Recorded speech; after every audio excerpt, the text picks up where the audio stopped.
Hey, I'm Drew. I'm the head mentor and the chief at nLyze. I wanted to get everybody together today, talk a little bit about why I created nLyze, why it matters to you, and why I really feel like a lot of this is happening whether we like it or not. So AI is changing everything. There's a lot of places where we're spending a lot of money to figure out exactly where it fits. And for some of us, we're sitting back and going, this AI thing isn't new. I've been doing it since the 90s. So what made everything different this time around? I want to talk a little bit about that. So I also want to talk about why after a long career in tech services and going and being a chief security officer, why I loved that and why at this moment it was something that just wasn't the most important thing out there. And I want to also kind of tell you what I'm asking. Everybody needs to take a part in this. This is a Y2K event. So for those of us that are a bit older and know what it was like, um, somebody had a bug. Well, a lot of somebody's had a bug. Pretty much the whole world had a bug, and we forgot that the beginning of the date was going to change when some of us were, not far out of college and high school, and it sent trillions of dollars into the global economy. We're at a similar kind of event here with AI. The level of believability, the ability to pass that Turing test where you think the computer might be a person, we're at the point where that's really getting touched, and it causes a big discussion. So where I started was, way back, go back to the 80s and 90s, and I started developing code. And as a coder, I got into all sorts of fun things.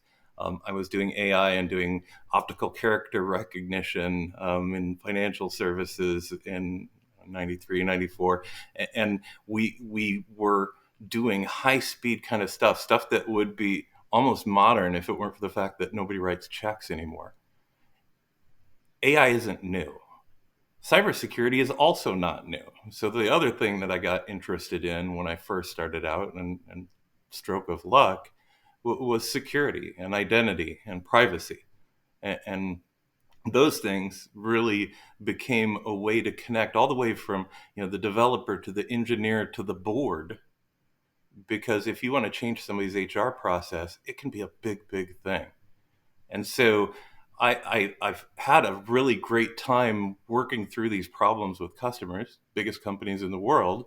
And now I think we're at an inflection point where everything about the way that consulting services, is about to change. And everything about the way that we deliver IT services is about to change. And a lot of things about the way that you work as a user are about to change. So here's what we're doing. We started a little bit earlier. We've kind of been in stealth mode. Got a blog up there, and there's a couple articles that are doing some introductions. We came into YouTube today, June 20th, 2024, which happens to be my oldest kid's birthday. So maybe that's a coincidence, maybe not.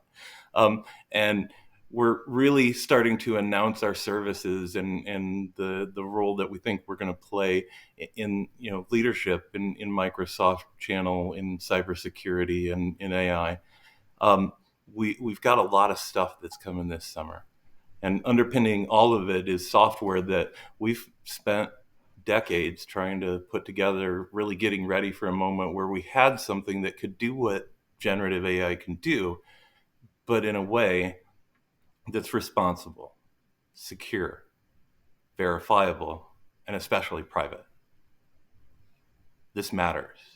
It matters to every one of us. It matters because we don't understand how these things work. Those of us that are the experts, OpenAI came out with a paper just a couple of weeks ago. Don't know how it works inside. We need to know how these things work. If we're going to trust them to make decisions, and they're already making decisions, they're making decisions in our healthcare, in our government, in our corporations, they're making decisions all over the place. AI isn't new, but up until this point, it's always been something that not just mathematically, but empirically we could understand. And we're at a different point now. So this matters. We don't know enough, and we need people to weigh in. So we need to find ways to have a better relationship with AI. Less this hallucination. Really? We should be okay with that? No. It's got to change. We're going to do this, and we're going to do it in a way that's built on commodity services. Everybody should be able to do this. Everybody should get benefit. But as an author that I follow recently said, not everybody should be doing this right now. Not everybody's ready. My cyber years tell me there's a lot of tech debt out there. There's a lot of work to do.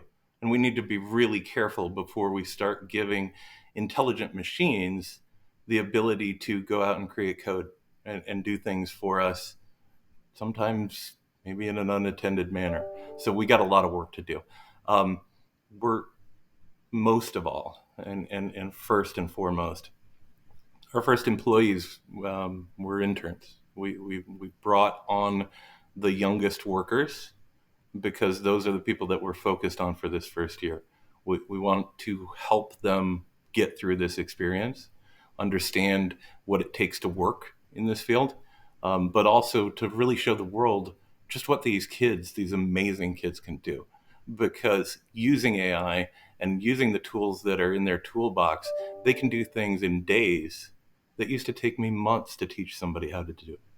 So it's a new world, and we want to kind of introduce you to our point of view on it, hopefully bring you into our family. So subscribe, join us on LinkedIn, and we look forward to talking to you more about nLyze, and we've got some exciting stuff this summer, so stay tuned. Thanks.